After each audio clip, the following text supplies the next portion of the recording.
All right. Happy Thursday. Anthony with Bleacher Bums Gaming, and it's time for Thursday night fights. We haven't done this in a little bit, so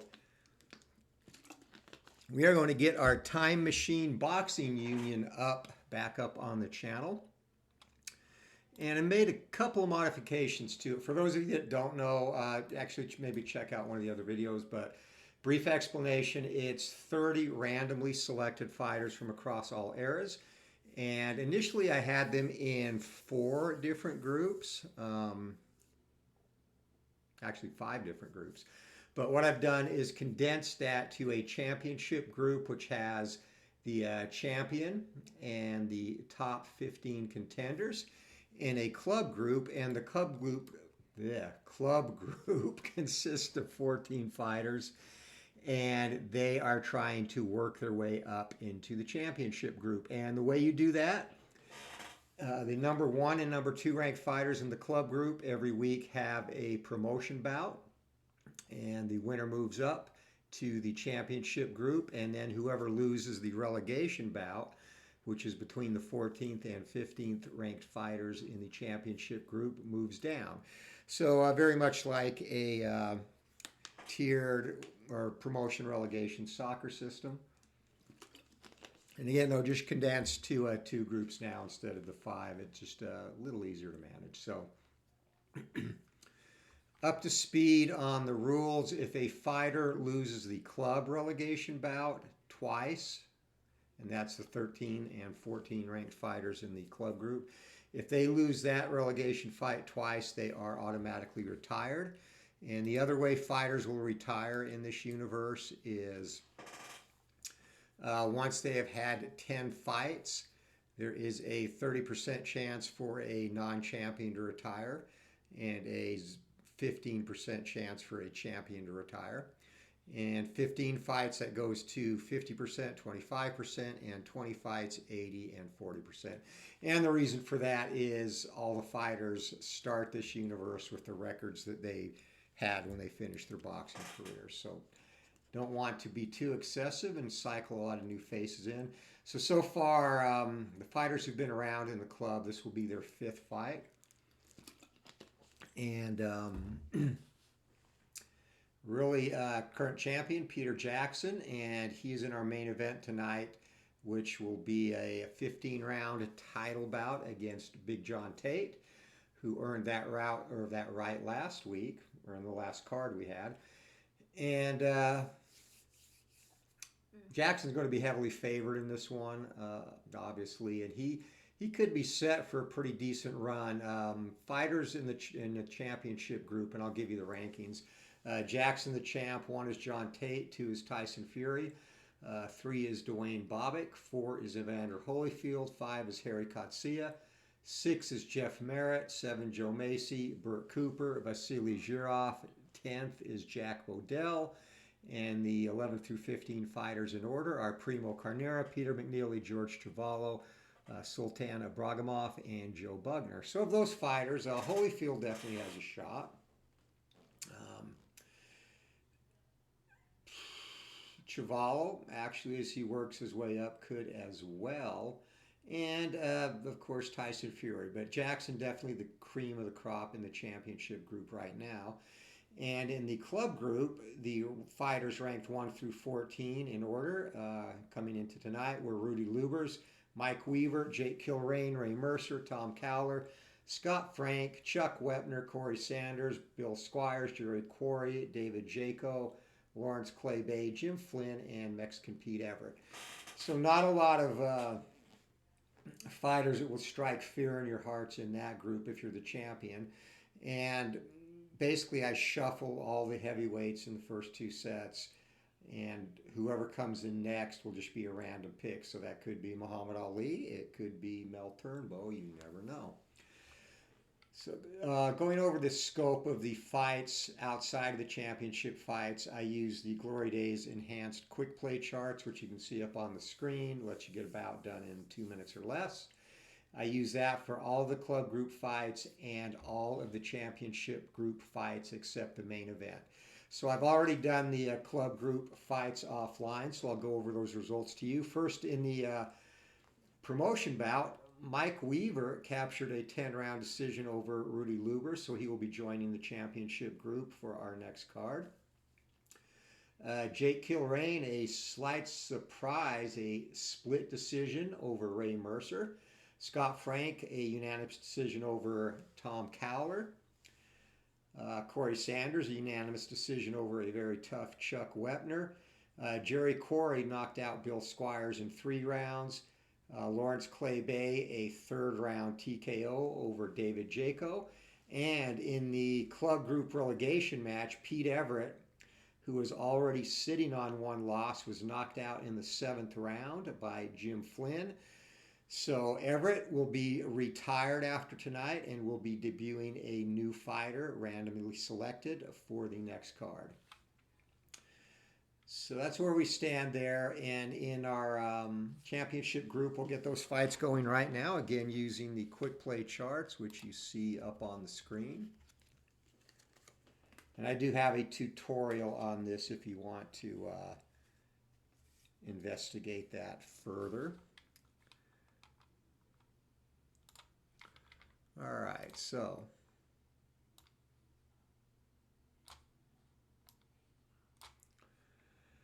all right, the way it works again is the fighter with the most ring general stars, which in the case of this bout, it is a tie 6-6. So when that happens, you will roll your normal ring control ratings, which ring general ratings, which you would use in the real game. So no stars for Abragamov and no stars for Bugner. We'll do it again. 1 star for Abragamov, no stars for Bugner. So Abragamov will be favored in this fight. And first chart up is going to be the advantage chart after we determine control. So the quick play is pretty simple. It's basically up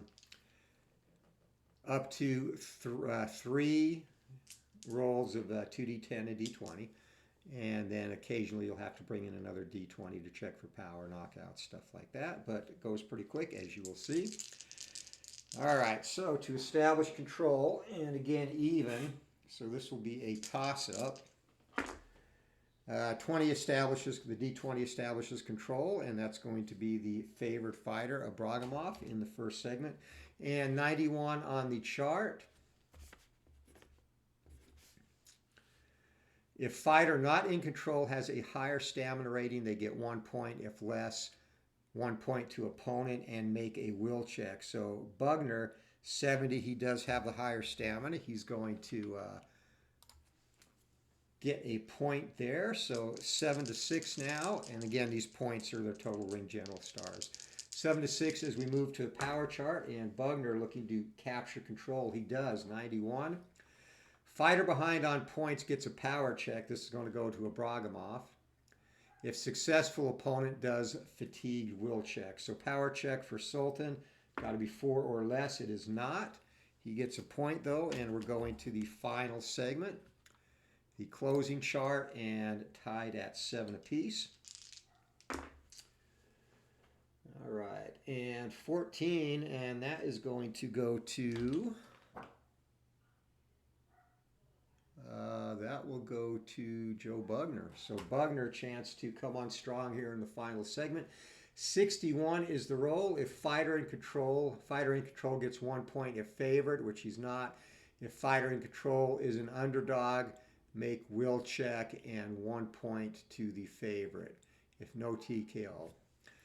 So unfortunately, that backfired on Bugner. He's got to make a will check to see if he survives. 5 or less, he's done. 5, it's a technical knockout, and that's going to be a 9th round TKO for Abragamov. So the charts can be cruel.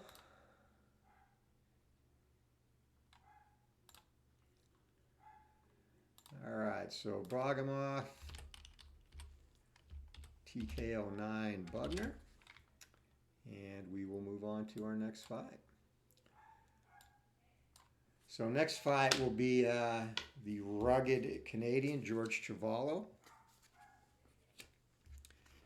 And he will be taking on Peter McNeely. This should be a fairly comfortable fight for Chuvalo, one would think. He is definitely the favorite, as he has 8 ring general stars. and McNeely only 3, so he's going to be at a big disadvantage in this one, and Chavallo is going to be looking to see if he can get the stoppage here. And so we are underway, and again going off the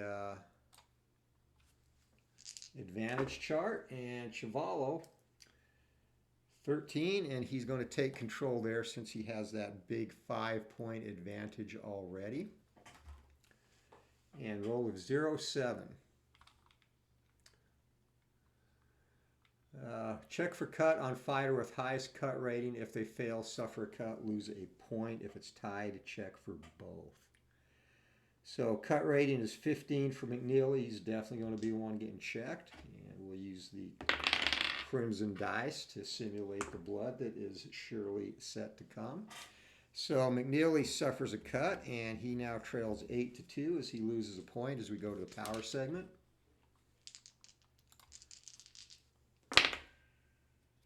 Didn't need that. And 18, McNeely's going to snatch control actually here, 0-8. If fighter not in control has a chin KO rating of 4 or higher, and opponent power is 3 or more KO. Well, you know that that's not going to be the case with George Chavallo, so he's okay. But McNeely scratches a point back as we head to the final segment. And this one, surprisingly, looks like it might go the distance.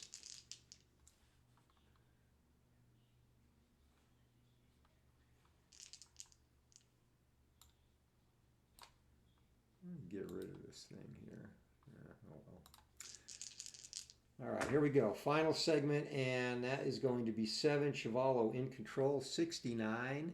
And if fighter in control has highest total punches landed, they get a point. If not, opponent gets a point. That's going to go to Chavallo. He has 83 and McNeely 76.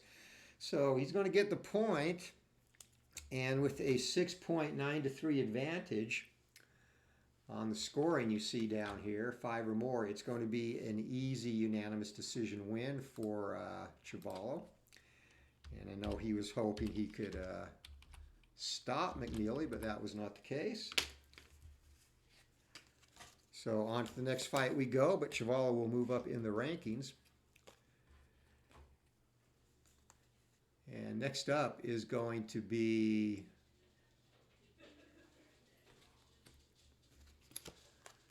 Primo Carnera, and he'll be facing Jack Bodell. And this is another fight you expect the Ambling Amp to win comfortably. So Ring General stars 6 for Carnera and 3 for Bodell.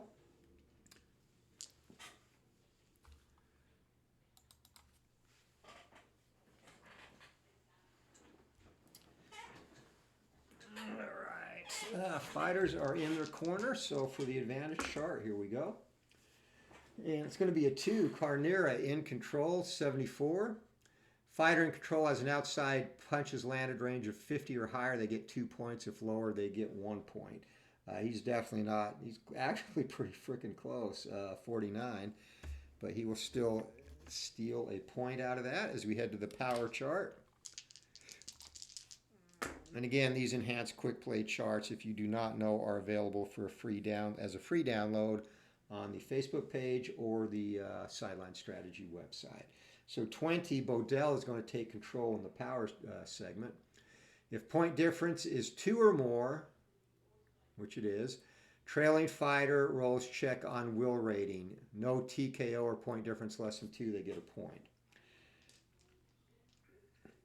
So unfortunately, it is greater, but Bodell is pretty sturdy. Only 3 or less get him out of there. So Carnera rallies to stop Jack Bodell, a 7th round TKO.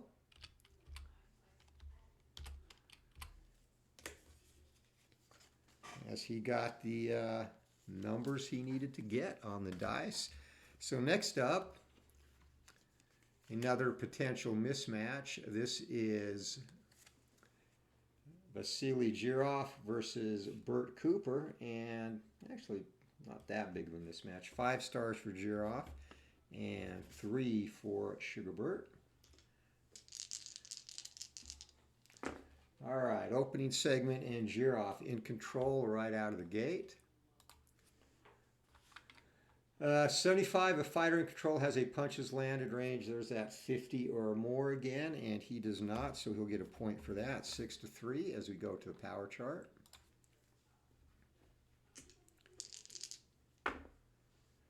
$14, and that is going to be toe-to-toe on the power chart. So 0-6. If fighter not in control has a chin KO rating of 4 or higher, fight over by KO. If no KO, opponent gets 2 points, blah, blah, blah. Toe-to-toe, check underdog chin KO rating. So it's still going to be 4 or higher. And Cooper's chin KO rating is a 7, and that is the bout. Giroff comes on strong and stops Burt Cooper via 4th round knockout.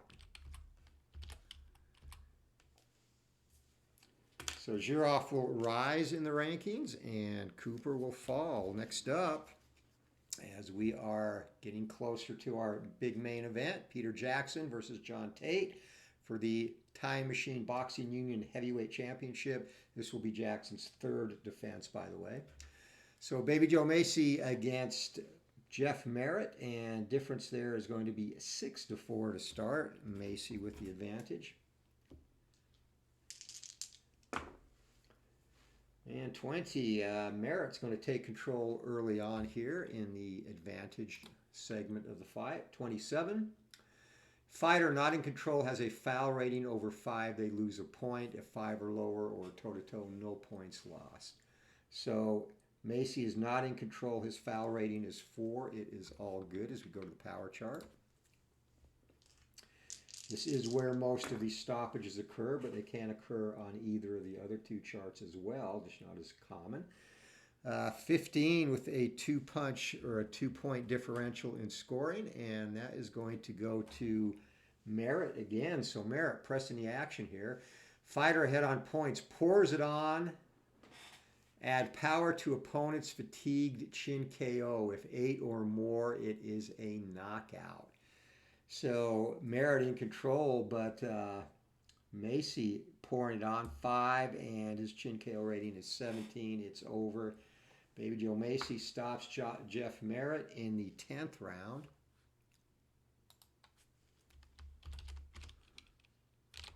So we have a run of 3 KOs going.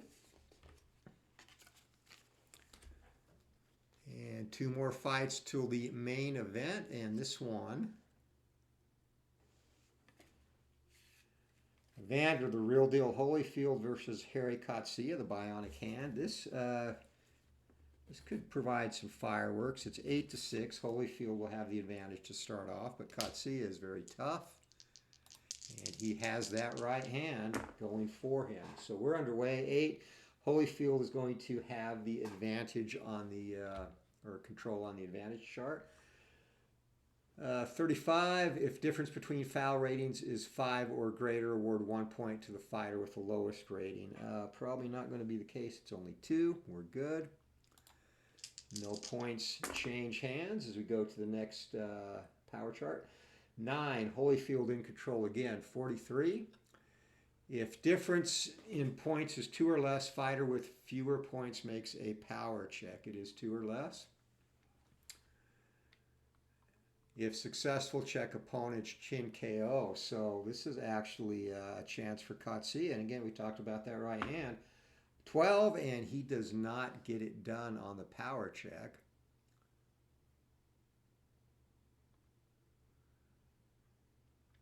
So we will move on, and Coetzee, though, is going to get a point for that, as it is 8-7 heading into the closing chart.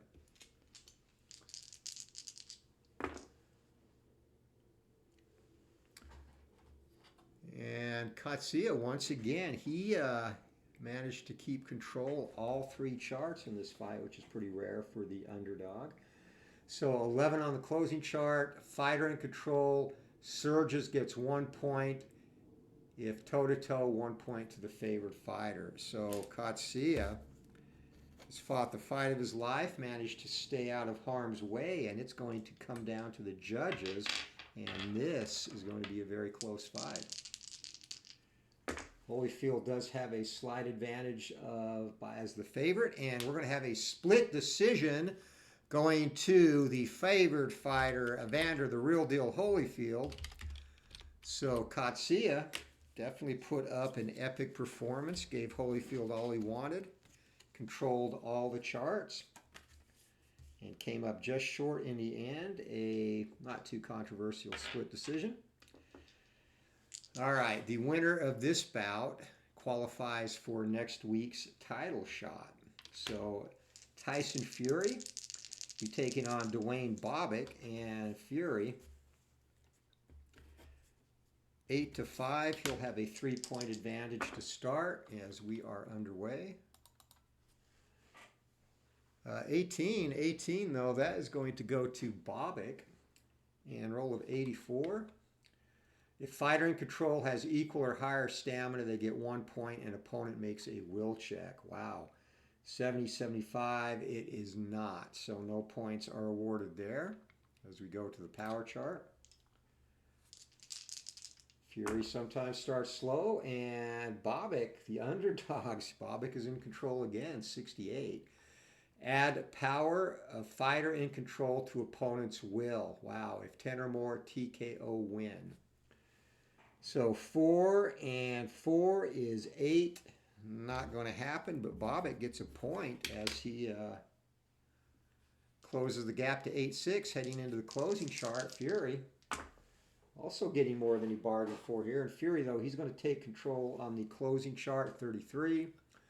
If fighter behind on points is in control, they get 1 point. If not in control, they must make fatigued will check and 1 point to opponent. So that was huge for Fury there, as that would have really drawn it close. And Bobick now has to make a fatigued will check. 11 or less, this fight's over. 17, Bobick hangs on. And 3-point differential, so 17 or less. Fury's going to get the nod from the judges, and one judge had it close, but it ends up being a unanimous decision for Tyson Fury. So Fury next in line for the shot at the winner of tonight's championship bout. And that's coming up right now. And again, we use the full play version of Glory Days Boxing for all title fights.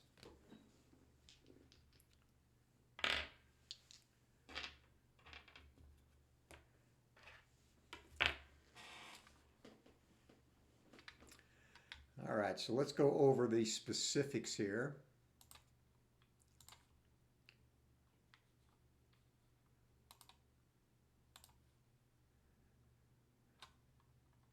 All right, Peter Jackson, you're a champion. And Peter Jackson, favored in this fight, John Tate, of course, a good boxer. He had a tendency to have his chin fail him spectacularly, i.e. Mike Weaver fight. But apart from that, he's a very competent opponent. He's got a power of 4, which is equal to Jackson. Jackson, of course, the big ring general star advantage, one of the all-time greats, regarded as probably the best heavyweight boxer of the 19th century, coming in ahead of even Jim Corbett and John Sullivan, neither of whom would give him a shot. Sullivan drew the color line on title fights. So Jackson never did get that shot for the world title, but still one of the top heavyweights of that era. And John Tate, of course, staple on the amateur teams of the U.S. in the 70s and had a very decent career, won the heavyweight championship, which he lost to Mike Weaver, 1981, I believe. So we're set to go. And traits in this, John Tate's front-runner traits not going to come into play, as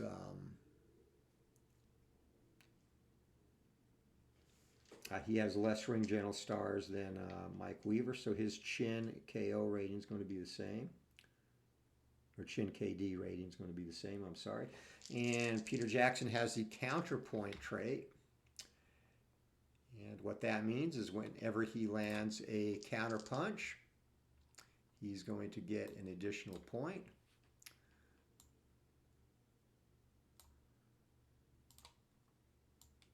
It's situated here, and we are ready to go. Got my scorecard up. All right, we're using generic judges and referee in this one, and this bout is underway. Scheduled for 15 rounds. So 2 stars for Jackson. Jackson in control from the outside to start this fight. 34, and he's also going to, wow, this could go bad quickly. So he's going to have a power check. So 34, Jackson. On the outside, peppers a jab, then a hard cross. Power check is successful. 3 on the chin check. John Tate is down early in the first round. Wow, 4 or less. This is over. 15. Tate is up at the flash knockdown, so he's up quickly. But already the champion establishing himself right out of the chute, and Tate is hurt. So this will be an unopposed segment for Peter Jackson. Didn't need to roll that. And it's going to be another power check. 63, though he misses. And Tate, grabbing on, seems to have his senses about him as we move to the 2-minute mark. It's going to be 2 stars for Peter Jackson, 1 star for Tate, and Jackson again from the outside, boxing smartly. And that is going to be a hard cross, capping a 4-punch sequence. And just missed a power check again. No defense, 2 minutes left in the round. And Weaver doing well on the power checks. That's another 2 star from the outside. He's in control. And 1, that's going to be a successful power check as he lands 3 more big punches to Tate. 8 on the chin check, and Tate is stunned. Tate is stunned, so an unopposed segment for Peter Jackson. And that is going to take place on the inside. 0-9, that's going to be 4 big punches, and Tate now will have to make a will check to survive as referee looking closely. Tate's will, 5 or less, it's over. 8, and Tate clinches, hangs on, and lives to fight another segment. Let me just roll all those again. All right, but the champion out of the gate fast. 4, that's going to be 1 star inside, and no stars inside for Tate. Jackson dominating this opening round, and we are going to have another power check. 4 more big punches get through for the champion. Chin check is, that is definitely a 1, and Tate is down again. So John Tate down, 2nd time in this round. 3 knockdown rule is in effect. And Tate looking to climb off the canvas, and that's it. It is over. Peter Jackson absolutely blitzed Big John Tate. A 1st round stoppage. And that ending came at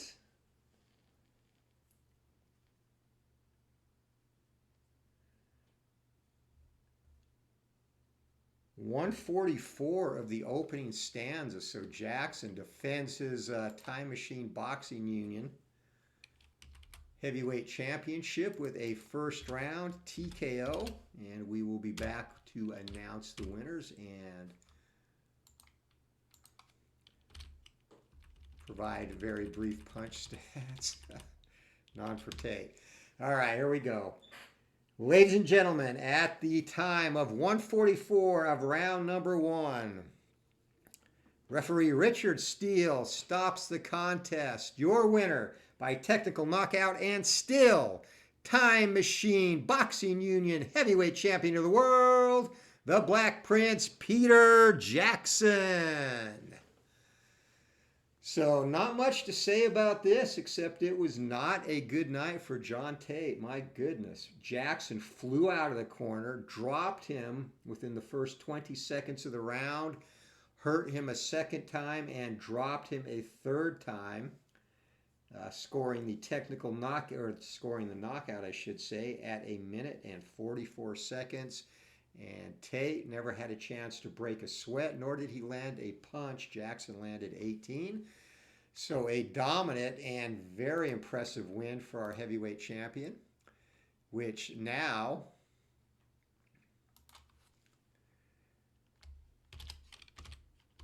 that first round stoppage sets up a Peter Jackson-Tyson Fury title fight, which will be fun. And actually, I think Jackson has given him his Fury's only loss. Hold on. Yes, they did fight for the title. So these are Jackson's title fights so far. He fought the inaugural champion, Dwayne Bobick, and stopped him in the 4th round of Bobick's first title defense. Next, he took on this very same Tyson Fury in his first defense, a 13-round TKO over Tyson, and then he came back to win a 15-round unanimous decision over Evander the Real Deal Holyfield. So he has beat both of the top contenders right now in the championship group. So we'll be looking for some new blood. And since this fight ended so quickly, let's see who our new boxer will be to join the Time Machine Boxing Union.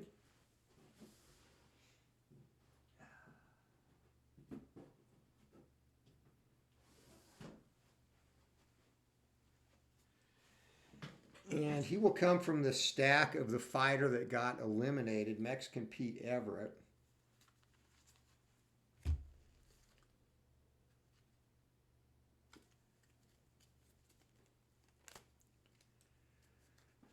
All right, so our next fighter to join the universe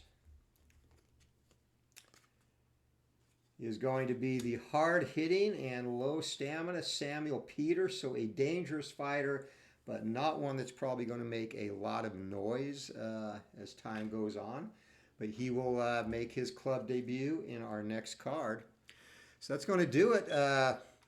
Again, if you like this video or have questions about the quick play charts, leave a comment. Please leave a thumbs up. And if you haven't subscribed. And it was a fun-filled night of Thursday night fights. The main event, of course, not lasting as long as we would have wished, but there were some good fights on the undercard.